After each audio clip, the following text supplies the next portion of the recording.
ನಮಸ್ಕಾರ ವೀಕ್ಷಕರೇ. ಹಿಂದೂ ಧರ್ಮದಲ್ಲಿ ಜನನ ಮತ್ತು ಮರಣಗಳೆರಡಕ್ಕೂ ವಿಶೇಷವಾದ ಸ್ಥಾನವಿದೆ. ಮನುಷ್ಯ ಹುಟ್ಟಿದಾಗ ಎಷ್ಟು ಸಂಭ್ರಮ ಆಚರಿಸುತ್ತೇವೋ, ಮರಣದ ನಂತರದ ವಿಧಿವಿಧಾನಗಳಿಗೂ ಅಷ್ಟೇ ಪ್ರಾಮುಖ್ಯತೆಯನ್ನು ನೀಡಲಾಗಿದೆ. ನಮ್ಮ ನಂಬಿಕೆಗಳ ಪ್ರಕಾರ ಮರಣಾನಂತರ ಮಾಡುವ ಶ್ರಾದ್ದ ಮತ್ತು ತರ್ಪಣಗಳಿಂದ ಮಾತ್ರ ಮೃತರ ಆತ್ಮಕ್ಕೆ ಶಾಂತಿ ಸಿಗುತ್ತದೆ ಎಂದು ನಂಬಲಾಗಿದೆ. ಸಾಮಾನ್ಯವಾಗಿ ತಂದೆ ತಾಯಿಯರಿಗೆ ಮಕ್ಕಳು, ಅದರಲ್ಲೂ ಮುಖ್ಯವಾಗಿ ಗಂಡು ಮಕ್ಕಳು ಅಂತಿಮ ಸಂಸ್ಕಾರ ಮಾಡುವುದನ್ನು ನಾವು ನೋಡಿದ್ದೇವೆ.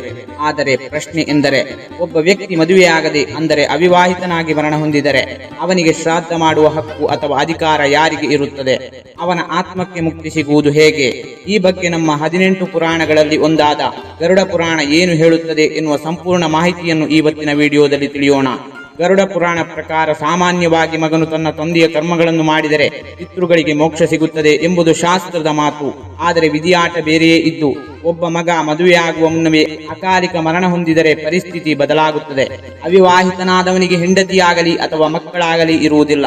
ಇಂತಹ ಸಂದರ್ಭದಲ್ಲಿ ಶಾಸ್ತ್ರಗಳು ತಂದೆಗೆ ಆ ಅಧಿಕಾರವನ್ನು ನೀಡುತ್ತದೆ.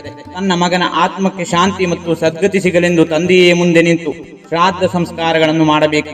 ಇಲ್ಲಿ ತಂದೆಯು ಮಗನ ಮೋಕ್ಷಕ್ಕಾಗಿ ಪ್ರಾಥಮಿಕ ಕರ್ತನಾಗುತ್ತಾನೆ.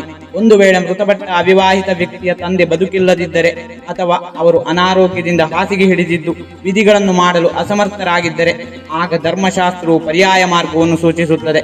ಸಹೋದರರು, ತಂದೆಯ ನಂತರದ ಹಕ್ಕು ಮೃತನ ಸಹೋದರರಿಗೆ ಬರುತ್ತದೆ. ಮನೆಯಲ್ಲಿರುವ ಕಿರಿಯ ಸಹೋದರ ಅಥವಾ ಹಿರಿಯ ಸಹೋದರ ಈ ಜವಾಬ್ದಾರಿಯನ್ನು ಹೊರಬಹುದು. ಚಿಕ್ಕಪ್ಪ ಅಥವಾ ದೊಡ್ಡಪ್ಪ.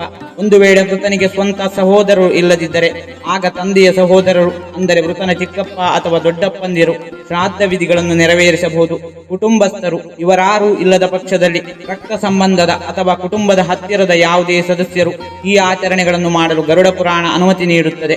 ಸ್ನೇಹಿತರೆ, ಹಿಂದೂ ಧರ್ಮದಲ್ಲಿ ವಿವಾಹವಿಲ್ಲದೆ ಮರಣ ಹೊಂದುವುದನ್ನು ಅಪೂರ್ಣ ಜೀವನ ಅಥವಾ ಅಪೂರ್ಣ ಸಾವು ಎಂದು ಪರಿಗಣಿಸಲಾಗುತ್ತದೆ. ಇಂತಹ ಆತ್ಮಗಳು ಸುಲಭವಾಗಿ ಪಿತೃಲೋಕವನ್ನು ಸೇರುವುದಿಲ್ಲ ಎಂಬ ನಂಬಿಕೆ ಇದೆ. ಗರುಡ ಪುರಾಣದ ಪ್ರಕಾರ ಅವಿವಾಹಿತರ ಅಥವಾ ಅಕಾಲಿಕ ಮರಣ ಹೊಂದಿದವರ ಆತ್ಮಗಳಿಗೆ ಕೇವಲ ಸಾಮಾನ್ಯ ಶ್ರಾದ್ದ ವಿಧಿಗಳು ಸಾಲದು. ಇವರಿಗಾಗಿ ನಾರಾಯಣ ಬಲಿ ಎಂಬ ವಿಶೇಷ ಪೂಜೆಯನ್ನು ಕಡ್ಡಾಯವಾಗಿ ಮಾಡಬೇಕು. ಏಕೆಂದರೆ ನಾರಾಯಣ ಬಲಿ ಪೂಜೆಯು ಆತ್ಮವನ್ನು ಪ್ರೇತಲೋಕದಿಂದ ಅಥವಾ ಪ್ರೇತದ ಸ್ಥಿತಿಯಿಂದ ಮುಕ್ತಗೊಳಿಸುತ್ತದೆ.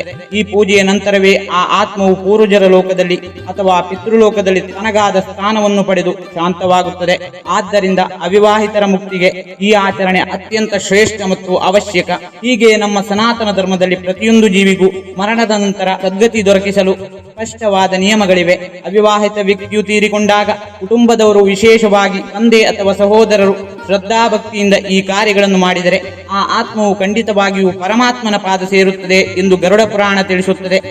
ಈ ವಿಡಿಯೋ ನಿಮಗಿಷ್ಟವಾಗಿದ್ದರೆ ವಿಡಿಯೋಗೆ ಒಂದು ಲೈಕ್ ನೀಡಿ ಹಾಗೂ ನಿಮ್ಮ ಸ್ನೇಹಿತರೊಂದಿಗೆ ಹಂಚಿಕೊಳ್ಳಿ. ನಿಮ್ಮ ಅನಿಸಿಕೆಗಳನ್ನು ಕಾಮೆಂಟ್ ಮೂಲಕ ತಿಳಿಸಿ. ನೀವಿನ್ನು ನಮ್ಮ ಚಾನಲ್ ಅನ್ನು ಸಬ್ಸ್ಕ್ರೈಬ್ ಮಾಡಿಕೊಂಡಿಲ್ಲವೆಂದರೆ ಸಬ್ಸ್ಕ್ರೈಬ್ ಮಾಡಿಕೊಳ್ಳಿ. ವಿಡಿಯೋ ನೋಡಿದ್ದಕ್ಕೆ ಧನ್ಯವಾದಗಳು.